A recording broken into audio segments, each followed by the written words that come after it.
우리 정서적으로 건강한 교회 시리즈 말씀 듣고 있습니다. 전제가 분명합니다. 영적인 성숙은 반드시 정서적인, 감정적인, 인격적인 성품의 성숙과 함께 간다. 그것이 이 시리즈의 전제입니다. 그렇다면 우리가 영적으로 성숙한 그리스도인, 영적으로 성숙한 교회 공동체를 이루려면 우리의 성품이 어떤 방향으로 어떻게 새로워져야 하는가, 또 교회에는 어떤 문화가 침투해야 하는가, 새롭게 만들어져야 하는가, 그것이 이번 시리즈의 질문이에요. 저에게는 너무나 힘든 설교입니다. 왜냐하면 온라인으로 꽤 많은 분들이 요즘에 함께 하시는데, 온라인으로 함께 하시는 분들은 제가 표정이 보이지 않으니까, 눈빛도 보이지 않으니까 부담이 적어요. 그런데 이 현장에 계신 분들, 우리 아내도 있죠, 우리 교역자들도 계시죠, 우리 교인들이 제가 이렇게 설교를 하고 있으면 그 목사님은 근데 다 아시면서 왜 그렇게 사세요? 이렇게 질문을 하고 있는 것 같은 거예요. 정말로요. 그러니까 이 수요일 오후가 되면 이제 말씀은 뭐 그 전에 원고를 다 써놓지만 그래도 이렇게 묵상하고 덧붙일 것 덧붙이고 이렇게 원고를 계속 보고 있는데, 사실은 원고 안에서 눈들이 느껴지는 거죠. 그래도 어떻게 해요? 제가 그렇게 못 살아도 방향성은 우리 같이 보고 가야죠. 그렇죠? 그래서 여러분, 혹시 제 설교가 보통 그렇죠. 이게 방향을 제시하는 설교가 많고 성경을 기준으로 하다 보면 현실과 격차가 큰 메시지를 전할 때가 많아요. 지난주에도 주일 예화 가운데 우리 어른 김장하라는 다큐멘터리 말씀드렸잖아요. 저 굉장히 괴로웠거든요, 그 설교하면서. 근데 여러분, 늘 부탁드리고 싶은 건 우리 마음을 무겁게 하려고 하는 설교가 아니라는 거죠. 혹은 누군가를 정죄하거나 책망하려고 하는 설교가 아니라는 거예요. 우리 기준을 성경과 하나님과 하나님 나라에 두자는 거죠. 우리와 거리가 멀지만, 심지어는 설교하는 사람하고의 거리도 멀지만, 그래도 그 기준은 분명하게 해놓고 그 기준을 향해 조금씩 가자는 것이 저의 설교의 매우 중요한 의도입니다. 때로는 저도 힘들고 듣는 분들이 한 3년 반 이렇게 지나고 4년째 되면서 목사님 너무 힘들어요, 이런 말씀 자주 하세요. 근데 어떻게 해요? 하나님 말씀인데. 하지만 다시 부탁드리는 것은 결코 누군가의 마음을 무겁게 하거나 또 잘못 살고 있다고 책망하거나 지적하거나 정죄하기 위한 설교가 아니라 함께 올라가자고, 조금씩 올라가자고, 그런 마음으로 나누는 설교라는 것 부탁을 드립니다. 제가 이렇게 10대, 20대를 보내면서 30대도 사실 마찬가지였던 것 같아요. 굉장히 노력을 기울였던 게 센 척하는 거였어요. 모르겠어요. 제 주변의 사람들과 문화가 그랬는지 아니면 제 마음이 삐뚤어져서 그랬는지, 하여튼 센 척을 했어야 됐어요. 약점을 잡히지 않으려고 노력했어요. 누가 약점을 지적하면 매우 화를 냈고요. 그게 저의 약점이 아니라고 방어하는데 굉장히 많은 에너지를 썼어요. 아주 쉽게 말씀드리면 잘난 척을 엄청 하면서 살아야 된다는 압박. 이 선이 무너지면 내가 주변 사람들에게 무시를 당할 거다. 그런 압박감이 저에게 매우 컸습니다. 근데 오늘 우리가 고린도 후서에서 만나는 사도 바울은 그런 면에서 낯선 모습이에요. 여러분, 사도 바울의 위대함은 더 설명하지 않아도 우리 다 압니다. 그런데 우리 바울이 쓴 것으로 전해지는 성경을 읽다 보면, 서신서들 특히 읽다 보면 사도 바울이 굉장히 무시를 당했거든요. 그래서 저 같은 목회자들이 바울 서신을 읽으면 위로를 받죠. 와, 신약 성경의 거의 절반을 하나님이 기록하게 하신 바울도 이렇게 인기가 없었는데 뭐 내가 인기 없는 거야 뭐 당연하지. 여러분, 특히 이제 고린도 교회는 굉장히 세속적인 문화의 지배를 받는 도시였다 그래요. 제가 언젠가 이 고린도 전후서를 가지고 주일에 강해를 하려고 준비하고 있는데요. 왜 요즘에 특히 고린도 전후서에 대한 강해와 이 설교집들이 많이 쏟아지는가 하면 오늘날 우리 사회가 이 능력주의와 양극화 때문에 굉장히 고통을 받는데 이 고린도가 그랬다는 거예요. 그래서 이 고린도 전후서를 그 관점에서 읽으면 오늘 우리 이 사회, 이 세상 속에서 하나님의 나라에 대한 굉장히 중요한 메시지를 들을 수 있다 해서 요즘에 고린도 전후서에 대한 좋은 주석이라든지 여러 설교, 강해 설교들이 많이 쏟아져 나옵니다. 세속적이라는 게 어떤 뜻이에요? 외모가 잘생겨야 되고요. 건강해야 되고요. 부자여야 되고 사회적인 지위가 높아야 되고요. 개인적으로 능력 있는 사람처럼 보여야 남들이 인정해 주는 세상이에요. 제가 부교역자 생활을 할 때 좀 어려웠던 부분 중에 하나가 제가 뭐 인물이 그냥 그렇잖아요. 그리고 별로 꾸며도 이렇게 티가 안 나요. 저는 사실은 뭐 옷을 어떻게 입고 뭐 이런 거에 관심이 없어요. 뭐 티도 안 나는데요. 뭐 노력을 해도. 근데 어떤 교회들에서는 그런 부분이 계속 지적을 받는 거예요. 외모를 더 우리 교회에서는 바지를 꼭 다려야 되고 구두는 꼭 광이 나야 되고 그런 부분들이 저에게 부담스러웠던 때도 있어요. 조명에 큰 영향을 안 받으려면 여기에다가 화장도 좀 해야 되고요. 고린도 교회는 뭐 지금 약간 농담 반 진담 반으로 말씀드렸지만 그 세속적인 기준에서 사도 바울을 보면 형편없었다는 거죠. 사도 바울도 머리숱이 별로 없었던 걸로 전해지고요. 외모가 그랬고요. 말주변도 없었고요. 그러니까 어떤 순회 전도자들이 나타나서 자신들이 지극히 큰 사도다 하고 막 영적인 체험을 이야기하고 막 기가 막히게 설교하고 그러면 사도 바울이 초라해지는 거예요. 원래 가짜가 더 진짜 같을 때가 있는 법이죠. 그 속에 사도 바울이 고통을 받죠. 그래서 이 고린도 후서에 보면 사도 바울이 넌지시 자기의 체험이라고는 하지 않으면서 본인이 뭐 이렇게 정말 천상의 세계를 경험한 것과 같은 그런 체험을 이렇게 얘기를 하기도 해요. 본인이 받았던 계시나 은사. 그런데 오늘 우리 함께 나누는 본문은 그런 이야기 속에서 바울이 자신의 연약함을 설명을 하는 거예요. 자, 육체의 가시가 뭐였느냐? 안질이었느냐? 언어장애였느냐? 혹은 간질이었느냐? 알 수가 없어요. 그렇게 전해져 내려와요.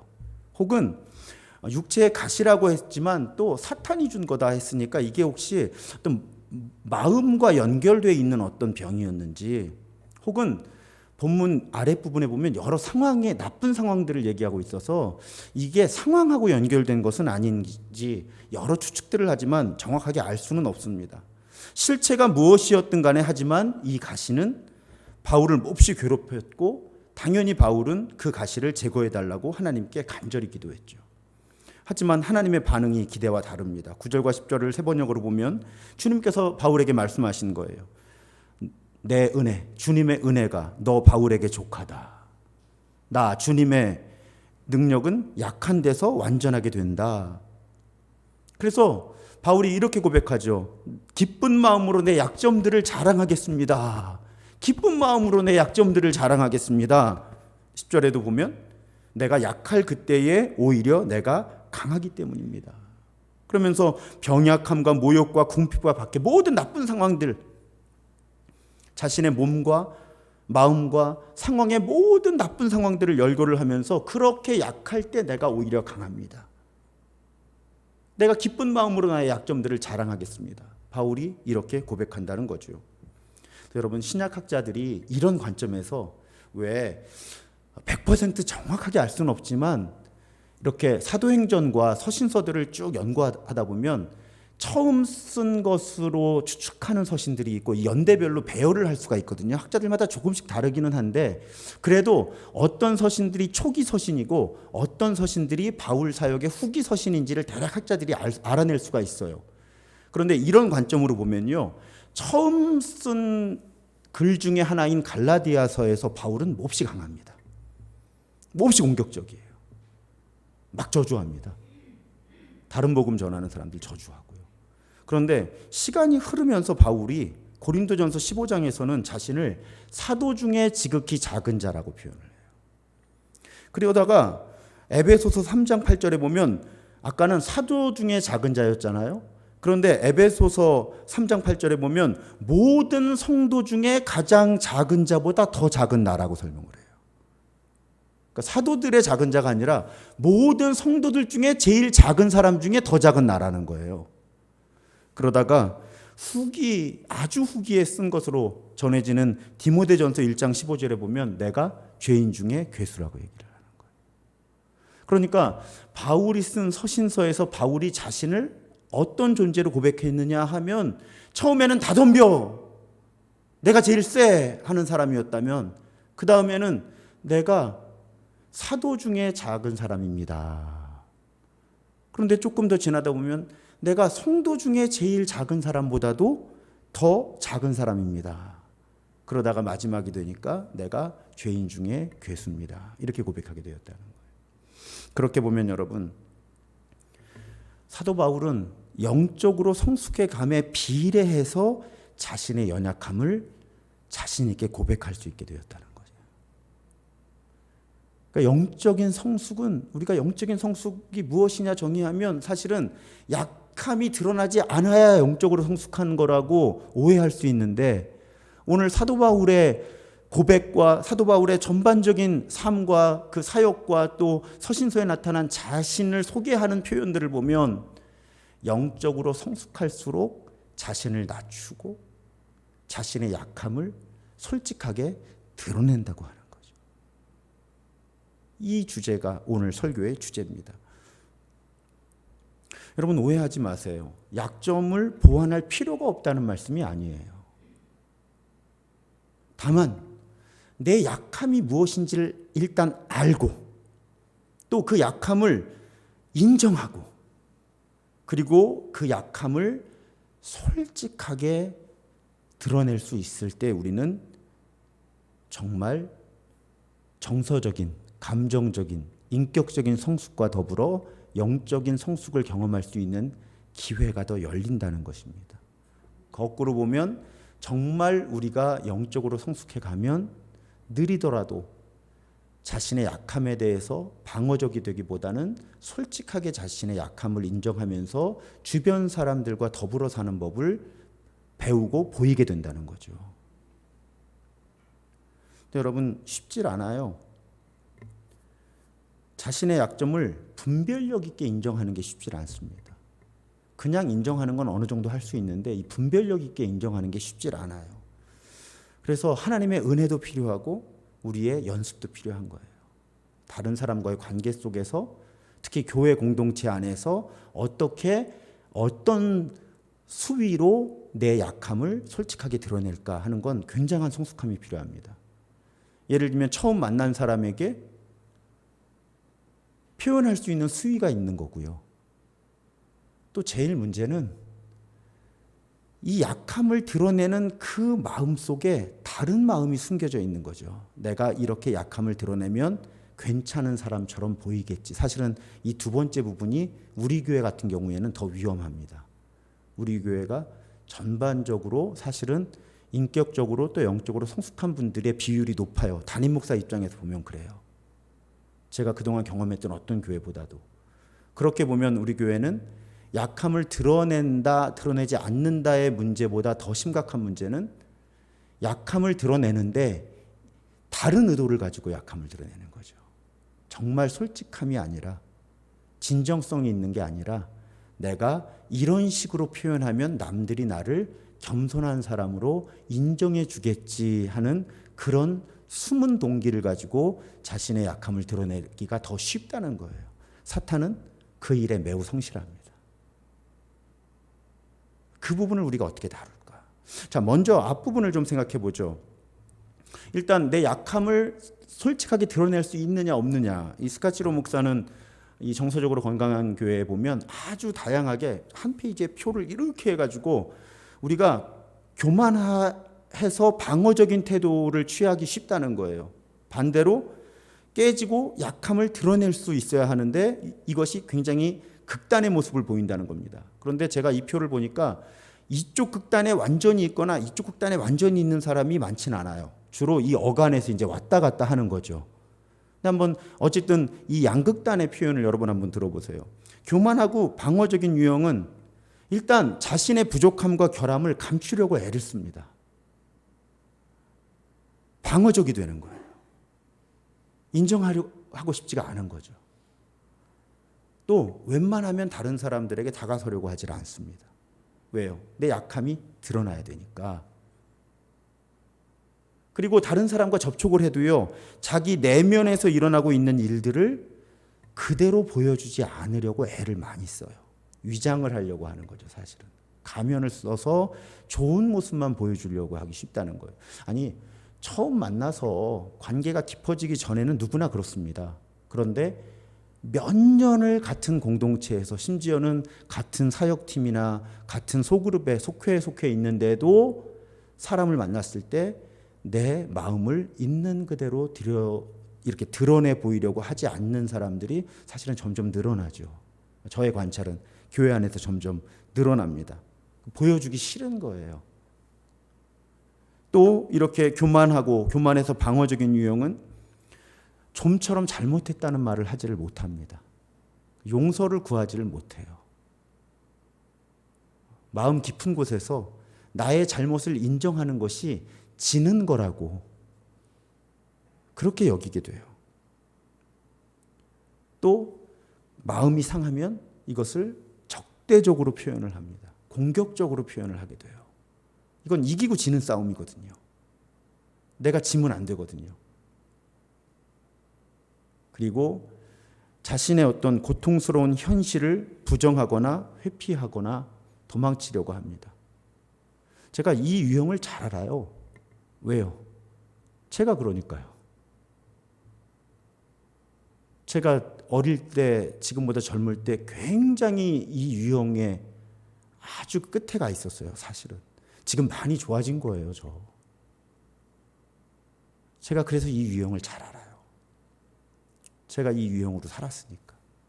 그럼에도 제가 거듭난 그리스도인인 줄 알았고 심지어는 괜찮은 목사인 줄 알았다니까요. 사실은 제가 가면을 쓰는데 능했던 거죠. 에너지를 많이 사용해서 괜찮은 사람처럼 보이는 일에 어느 정도 성공을 했던 겁니다. 그럼 반대로 자신의 약함, 깨진 모습을 그대로 받아들이는 사람들은 어떤 모습을 보이느냐? 적절한 상대에게 자신을 있는 그대로 드러냅니다. 여기 적절한 상대라는 표현이 중요해요. 왜냐하면 나쁜 사람한테 자신을 잘못 드러내면 그것이 굉장히 큰 문제가 생기죠. 이용을 당하니까. 그래서 적절한 상대, 나를 어떤 수위로 어떻게 표현할까를 알아보는 것도 사실은 영성이에요. 그것도 분별력입니다. 그런데 적절한 상대를 만나면 자신을 있는 그대로 드러내죠. 그리고 사람들이 다가서기 쉽습니다. 열려 있어요. 그리고요, 자기도 호기심이 많아서 다른 사람들을 더 알려고 합니다.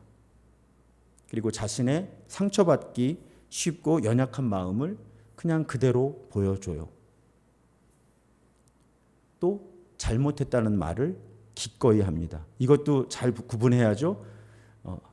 너무 쉽게 자기 마음에서는 잘못했다는 것을 인정하지 않으면서 상황을 회피하기 위해서 잘못했다는 말을 잘하는 사람이 있고요. 진짜 본인이 잘못했음을 깨닫고 나서도 잘못했다는 말을 쉽게 할 수 있는 사람이 있어요. 이것도 사실은 분별력이 필요한 부분이죠. 어쨌든 자신의 약함을 솔직하게 인정하는 사람들은 잘못했다는 말을 할 줄 압니다. 또 자신의 약함을 끌어안고 사는 사람들은 쉽게 분노하기보다는 화가 나면 생각을 합니다. 자신이 왜 지금 화가 나는지. 자신의 약함을 인정하기 때문이에요. 자신의 약함을 인정하지 않으면 말이 빨리 나오게 되죠. 자신의 약함을 인정하면 말하기 전에 생각을 하겠죠. 왜? 내가 약한 사람인데. 부족한 사람인데 지금 내가 하려고 하는 말이 적절할까? 스스로 질문하고 성찰하게 되는 거예요. 끝으로 자신의 약점을 인정하고 끌어안고 사는 사람은 비록 고통스럽더라도 정직하게 자기 마음에 감춰진 것들을 살필 줄 알죠. 우리 이 시리즈 설교의 앞부분에서 살펴봤잖아요. 내면을 살펴야 한다. 숨은 동기들을 살펴야 한다. 우리는 이 양극단 사이에 어디엔가 있습니다. 저는 아주 느리게 이 방어적인 사람에서 이 약점을 인정하는 사람으로 조금씩 이렇게 옮겨가고 있어요. 환갑쯤 되면 조금 나아질 거니까 여러분 너무 저를 쉽게 포기하지 마시고요. 우리는 다 그런 성숙함의 여정을 성화라고 하는 그 길을 걷는 겁니다. 하나님의 성품에 참여하고 있는 거죠. 문제는 또 어디에 있는가 하면 여러분 우리 교회에서 매우 중요한 원칙이 있잖아요. 내가 다른 사람을 대하는 그 태도가 바로 그 순간 하나님을 대하는 태도라는 거예요.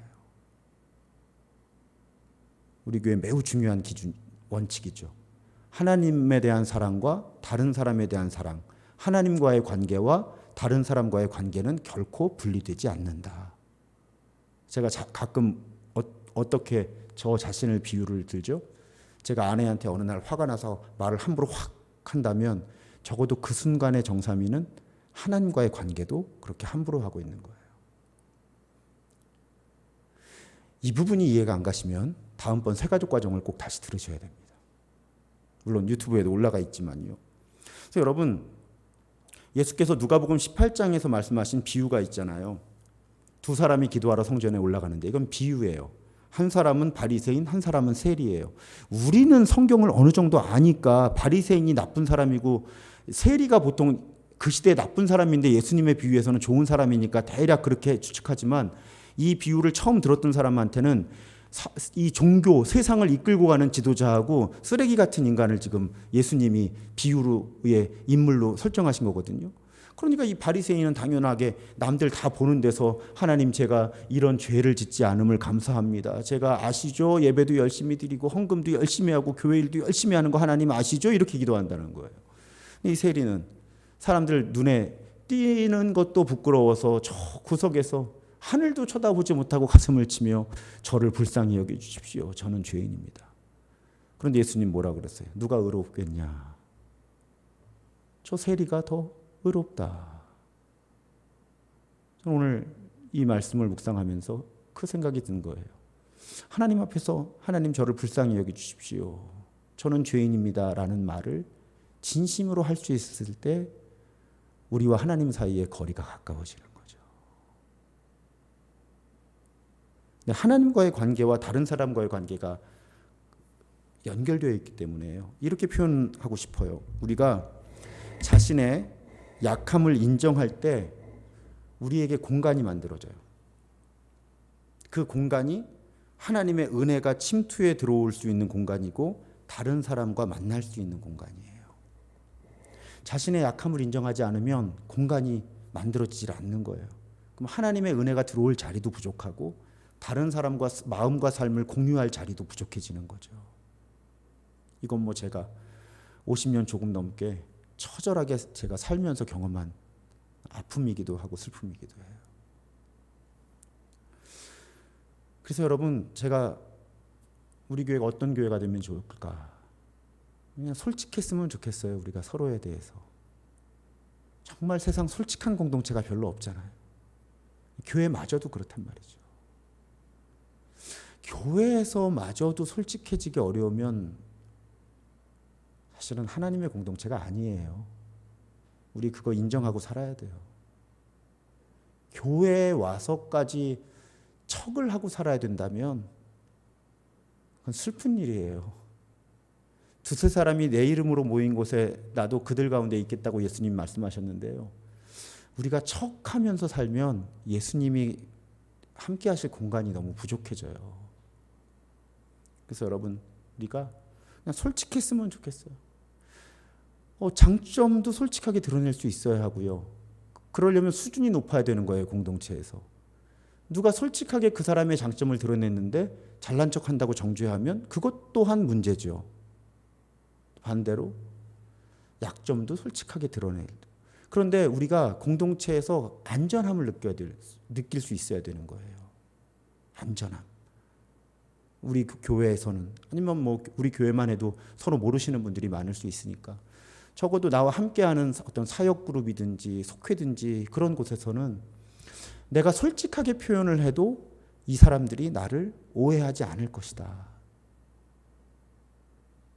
왜 사람들이 끼리끼리 모이게 되냐면요. 끼리끼리 모이면 편해서 그래요. 끼리끼리 모이면 오해를 덜 받거든요. 근데 거꾸로 보면요. 그러니까 끼리끼리 모이는 공동체는 미숙한 공동체인 거예요. 왜? 교회를 예로 들면요. 교회 안에서 끼리끼리 모여? 그 교회는 미숙한 교회인 거예요. 왜? 끼리끼리 모여서만 내가 안전하다고 느끼는 거예요. 그 그룹을 벗어나서는 내가 안전함을 느끼지 않는 거예요. 내가 나를 있는 그대로 드러나는 데 있어서 부담스러운 거예요. 그래서 자꾸 끼리끼리 모이는 거예요. 끼리끼리 모이는 건 그래서 나쁘거나 잘못됐다기보다는 미숙함의 표현입니다. 학연, 지연 뭐 이런 거, 경제력 이런 걸로 끼리끼리 모이는 건 사실은 미숙한 공동체인 거예요. 나하고 상황이 비슷한 사람들끼리만 안전함을 느끼는 거죠. 그 경계면을 벗어나면 내가 안전함을 느끼질 못하니까 솔직해질 수 없으니까 피곤하고 힘들어서 자꾸 끼리끼리 뭉치게 되고 그 모임 바깥으로 나갈 수 없게 되는, 교회가 그렇게 되는 건 최악입니다. 그래서 서로가 서로를 받아주고 믿어줄 수 있어야 돼요. 다른 사람이 약함을 솔직하게 드러내도 다른 사람들이 그걸 가지고 정죄하지는 않는다. 다소 불편할 수는 있어도 정도는 돼야 약함을 드러낼 수가 있는 거죠. 그런 공동체가 정서적으로 건강한 교회고 영적으로 성숙한 교회라는 말씀이에요. 제가 제일 위험하죠. 저는 이렇게 앞에서 얘기를 해야 되잖아요. 계속 매일. 제가 얼마나 압박을 받는 줄 아십니까, 여러분? 어떤 압박을 받느냐면 신도중앙교회 담임 목사는 괜찮은 사람이다. 장점이 많고 약점은 별로 없는 사람이다. 그리고 신도중앙교회는 그래서 좋은 교회다. 그러니 신도중앙교회로 오십시오라는 메시지를 다양한 경로와 표현으로 그것도 은근히 전달해야 된다는 압박이 있어요. 솔직하게 인정하는 거예요. 왜 저에게 그런 압박이 없겠어요? 저 괜찮은 목사로 보여야 되거든요. 유튜브에 나가는 제 모습이 괜찮은 목사여야 돼요. 그래야 누가 우리 교회 올 거 아니에요. 그 압박이 얼마나 큰지 몰라요.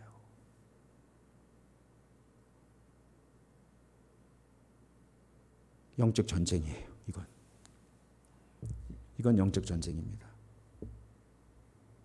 그럴 때마다 기도해야 되는 거예요. 하나님, 솔직하게 해주십시오. 과장하지 않게 해주세요. 아까 제가 그런 말씀 드렸잖아요. 우리 교회에서 더 위험한 건 내가 이렇게 표현하면 사람들이 나를 이렇게 이해해 주겠지, 인정해 주겠지 하는 마음으로 솔직한 척하는 거라고요. 제가 죄인 중에 괴수라니까요. 우리 교회에서 저보다 그런 척 잘하는 분은 아직 없어요. 제가 제일 문제예요. 그런데 우리 안에 계신 성령은 우리의 그런 모습을 내려놓게 하시죠. 저는 사실 우리 교회에서는 솔직할 수 있어요. 왜냐하면 우리 교인들이 저의 약함을 글쎄 모르겠습니다. 여러분들끼리의 대화는 제가 잘 모르겠으나 적어도 저와 대화하거나 어떤 교회 지난 4년 동안 저의 약점이 노골적으로 지적을 받거나 공격을 받은 경험이 제가 없어요. 그래서 제가 우리 교회에서 저의 약점을 솔직하게 드러내는 것에 대해서 제 마음에 큰 방어의 벽이 없는 거예요. 우리 교인들이 제 의도를, 제 마음을 받아들여 주실 거다 하는 그런 마음이 아직은 적어도 강하게 있는 겁니다. 저는 우리 교회가 계속 그랬으면 좋겠어요. 제가 설교를 하거나 어떤 모임에 참여했을 때 내가 이런 식으로 말하면 저 집사님, 권사님, 장로님은 이렇게 생각할 테니까 그럼 내가 이걸 이렇게 꽈서 말하면 그럼 또 이렇게 생각하겠지? 그럼 이렇게 말해야 되겠다. 저 사실은 부단임 목사하면서 그런 거 많이 했어야 되거든요. 우리 교회 와서 지금까지 4년 동안 너무나 제가 자유로웠던 것 중에 하나는 그 부분에 대해서 에너지를 많이 사용하지 않아도 됐어요. 여태까지는. 우리 교회가 다 잘 받아들여 주셨거든요. 저는 계속 앞으로 우리 교회가 그런 교회였으면 좋겠어요. 제가 죄인 중에 괴수니까 저부터 약함을 솔직하게 드러낼 때 공간이 만들어지겠죠. 하나님의 은혜가 저를 통해 또 우리 교회에 스며들 수 있는 공간. 그리고 저의 약함 때문에 우리 교인들이 더 저와 가까워지고 함께 교회를 더 아름다운 예수의 몸으로 만들어갈 수 있는 그런 기회. 제가 꿈꾸는 교회는 그런 교회예요. 사랑하는 여러분, 그냥 우리 교회는 글쎄요, 저는 그런 표현 좋아합니다. 그냥 사람 냄새가 좀 교회에서 났으면 좋겠어요. 그냥 솔직한 냄새. 아무까지는 아니더라도 그냥 교회에 오면 마음이 좀 편했으면 좋겠어요. 다른 사람의 시선이나 다른 사람의 어떤 평가, 판단 이런 거 많이 의식할 수밖에 없죠. 하지만 많이 의식하지 않아도 되는 그런 교회. 목회자들도 교인들 믿고, 교인들도 목회자 믿고, 교인들끼리도 서로의 장점도 받아들여주고, 인정해주고, 약점도 받아들여주고. 근데 여러분, 그게 그렇게 어려워요. 교회가 그렇게 되는 게. 그게 우리의 슬픔이고 아픔이고. 여러분, 우리 안에 정말 하나님의 영이 계시면 그게 되는 거예요. 그냥 교회 소그룹으로 만나든 함께 사역을 하러 만나든 함께 예배하러 모이든 마음이 가벼운 거죠. 왜? 여기는 나를 인정해 주는 사람들이니까. 여기는 나를 받아들여 주는 사람들이니까. 여러분, 평생 그런 교회 속해 있는 것만한 행복이 없어요. 저는 우리 교회 많은 교인들이 교회에서 그런 경험했으면 좋겠는 거예요. 교회까지 와서 나를 세우는 게 아니라 세상에서 지쳐서 있다가도 교회 오면 그냥 나를 용납해 주는 사람들, 나를 용서해 주는 사람들, 나를 품어주는 사람들. 그래서 막 나가는 사람들이 아니라 그 용납과 포용 때문에 내가 약점을 바로 잡아야지. 그렇게 성령님의 은혜를 구할 수 있는 그런 공동체. 우리 교회가 그런 교회로 더욱 빚어지기를. 그래서 우리가 이 교회를 통해서 정말 하나님이 베풀어 주시는 위로와 치유를 경험하고 매일매일 하나님의 성품에 참여할 수 있게 되기를 주님의 이름으로 축복합니다.